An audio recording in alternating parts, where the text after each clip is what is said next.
After spending nearly 2 weeks in Las Vegas, Jeremy Castleberry couldn't wait to leave Monday night after the Clippers' fifth and final game of NBA Summer League. But before departing, the assistant coach on Tyronn Lue's staff, who served as the lead coach of the summer roster, imparted a message to the young players hoping to use this summer as a launching pad for the regular season. "As a rookie, your leash is a lot shorter than other people," Castleberry said. "Just letting them know that, and understand that, and the leash was a lot longer with me. Up there, it's going to be a lot shorter. One mistake gets you pulled out, and one mistake might not just get you pulled out for a game, you might miss the whole week until someone trusts you again." That gulf between Summer League and the regular season is one reason why so many view the Summer Showcase as something akin to a funhouse mirror when it comes to evaluating a player's potential. The highly unstructured summer game can both display and distort performances, good and bad. NBA employees cite summer standouts who later flamed out and eventual stars who at first looked only average as reasons to judge what happens in Las Vegas with a healthy amount of skepticism.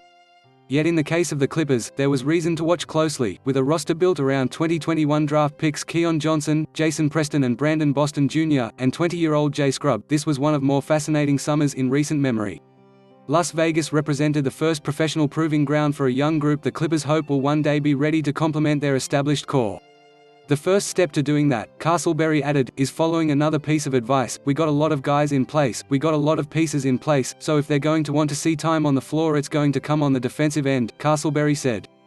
Quote ellipsis. "That's what I've kind of let them know.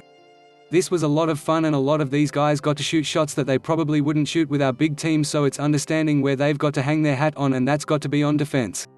With little more than 5 weeks before training camp opens, 5 takeaways from Las Vegas Summer League. Brandon Boston Jr. outperforms some expectations. Boston Jr. laughed after his 4th game upon hearing a media member begin his question by remarking that the lanky, long-armed 51st pick had a great season at Kentucky. "Great season at Kentucky? Phew," Boston said. It was a self-deprecating response for the 6'7" forward whose projections as a top 10 talent were derailed, at least in part, by a broken finger on his shooting hand. Summer League was his chance to show why what transpired in Lexington wasn't the same player entering the league, and the most obvious difference was his scoring.